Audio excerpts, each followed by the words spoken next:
Hello, today we are going to do Pythagoras theorem, but before starting with the theorem, मैं आपको कुछ इससे related बताना चाहूँगी.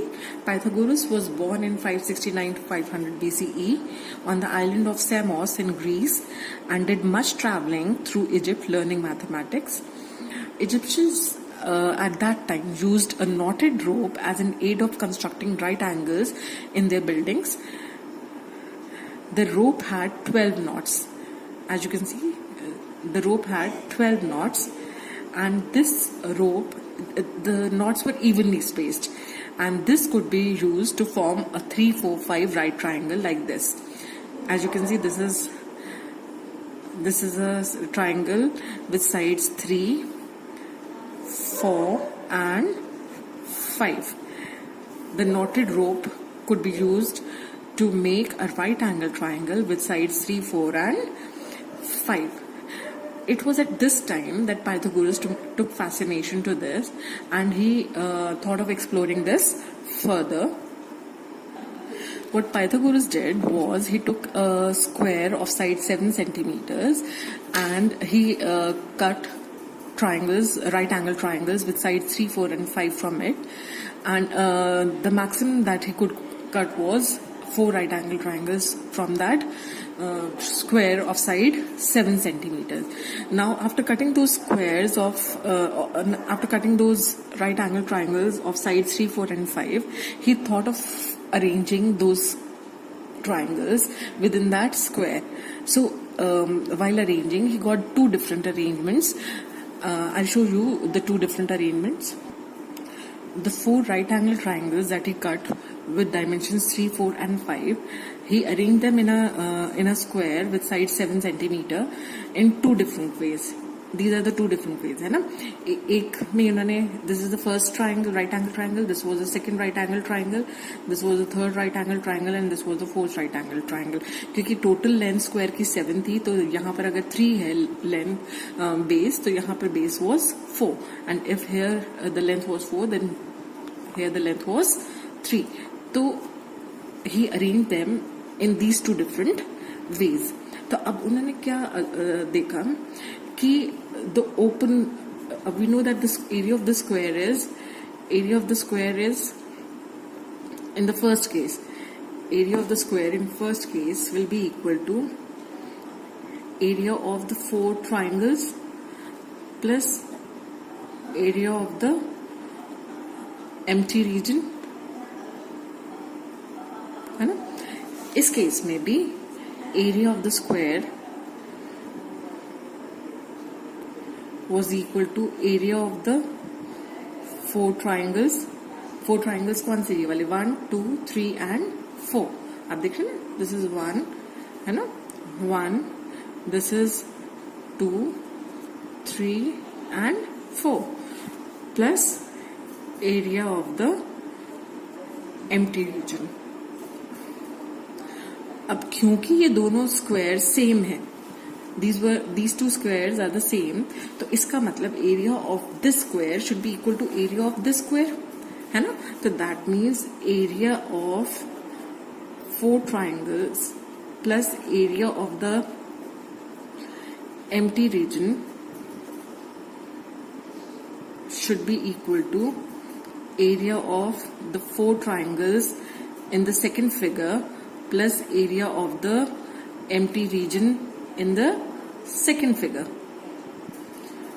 इसको हमने 2 कह दिया, इसको हमने 1 कह दिया. अब area of the 4 triangles दोनों केसेस में सेम है, बिकॉज उन्हीं 4 triangles को हमने अरेंज करा था, पहले यहाँ पर और फिर यहाँ पर, है ना? अब that means अब हमें ये शो करना है that area of the empty region 1 is equal to area of the empty region 2. अब अगर हम इसको कंपेयर करें, area of the empty region 1 is this is a square of side 5, है ना? तो इसका मतलब इसका एरिया क्या होगा? 5 का square. This is equal to area of the empty region 2. Empty region 2 कौन कौन से? ये है ना? अब ये भी क्या है? एक square of side 4 centimetre square, and this is also a square of side 3 centimetre. So the area of this square will be equal to the sum of areas of these two squares. Area of the empty region in the first square is equal to area of the empty region in the second square. So यहाँ से हमने देखा कि 5 square is equal to 4 square plus 3 square. This is what formed the base of the Pythagoras theorem. He observed this, and from here he tried to prove the Pythagoras theorem. He tried to find out the base of the Pythagoras theorem. Now let us come to the statement of Pythagoras theorem. The statement of Pythagoras theorem is that sum of squares on the two sides of a right angle triangle is equal to the square on the hypotenuse. अब किसी भी right angle triangle में the side opposite the 90 degree angle is called the hypotenuse. Other two sides are alternatively called the base and the perpendicular. है ना? तो अब यहाँ पर let us take ABC as a right angle triangle which is right angled at B. तो 90 degree के opposite जो side है that is AC. AC is called the hypotenuse. अब हमें ये प्रूव करना है कि AB का स्क्वायर प्लस BC का square is equal to AC का स्क्वायर, है ना? तो we are given what are we given? We are given a right angled triangle ABC, right angled at B. ठीक है? And we have to prove that AB square plus BC square is equal to AC square. Now before starting with the proof, let us do a small construction. क्या construction कर रहे हैं हम? Draw BD perpendicular to AC. हमने B से एक perpendicular drop किया on AC such that BD is perpendicular to AC. ठीक है? Now let us start with the proof. Let us consider triangle ABC and triangle ABD. In these two triangles आपने देखा कि angle A is equal to angle A common. It is common between these two triangles, है ना? This angle is common. Angle ABC is 90 degree and angle ADB is also 90 degrees. Therefore, by AA similarity, triangle ABC is similar to triangle ADB. I hope this is clear. Since triangle ABC is similar to triangle ADB, we can say that AB by AD is equal to BC by DB is equal to AC by AB. I hope this is clear. Now let us consider. अब हमें सिर्फ ये ध्यान देना है कि हमारे काम के सिर्फ ये दो proportions हैं, क्योंकि हमें AB स्क्वायर इससे मिल जाएगा. If we equate these two and after cross multiplying हमें यहाँ से AB स्क्वायर मिल जाएगा. तो we'll just consider these two proportions. ठीक है? तो we can write that AB upon AD is equal to AC upon AB which gives AB square is equal to AC into AD. जब आपने cross multiply किया तो यहां से आपको मिला AB into AB is AB square is equal to AC into AD. Let us call this 1. अब हम कंसिडर करते हैं triangle BDC and triangle ABC. तो इन ट्राइंगल ABC ये पूरा बड़ा वाला एंड BDC ये छोटा वाला,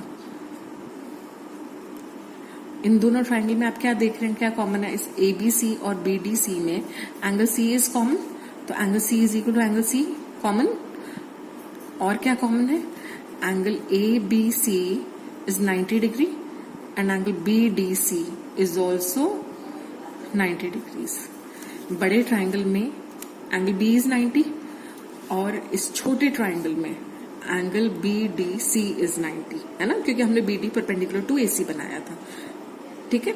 तो therefore by AA similarity क्या मिला हमें? हमें मिला triangle ABC is similar to triangle, अब C के साथ आना चाहिए, आप देख रहे हैं बी पे 90 है और यहाँ डी पे 90 है, तो इसलिए बी के साथ डी आएगा. तो we have triangle ABC is similar to triangle BDC. ठीक है. अब सिमिलरिटी का यूज करके we can write that AB upon BD is equal to BC upon DC is equal to AC upon BC. But we'll use only these two proportions. इन दोनों को क्यों use करेंगे हम सिर्फ? क्योंकि हमें यहां से BC स्क्वायर मिल जाएगा मल्टीप्लाई करने पर, है ना. तो BC upon DC is equal to AC upon BC. This implies that BC square, BC into BC is equal to AC into DC. We'll call this 2. ठीक है. अब पाइथागोरस थ्योरम में हमें ये प्रूव करना था कि AB square plus BC square is equal to AC square. यही प्रूव करना है ना. तो that means AB square plus BC square, अगर हम देखें AB square from 1 is AC into AD and BC square from 2 is AC into DC. अब इन दोनों में से आप देख रहे हैं AC can be taken common, तो let us take AC common. AC यहां भी है ना. तो अंदर क्या बचा? आपके पास बचा, सॉरी मैंने यहां पे this is AC into AD, AC into AD है ना. तो यहां आएगा AC इंटू AD. तो यहां आया AD प्लस DC. आपने AC जब कॉमन ले लिया तो यहां बचा AD plus DC. Now what is AD plus DC? AD plus DC is AC, है ना. तो हमारे पास आया this is AC into AC. AD plus DC is again AC. तो AC into AC is AC square. And this is what we had to prove. I hope this is clear.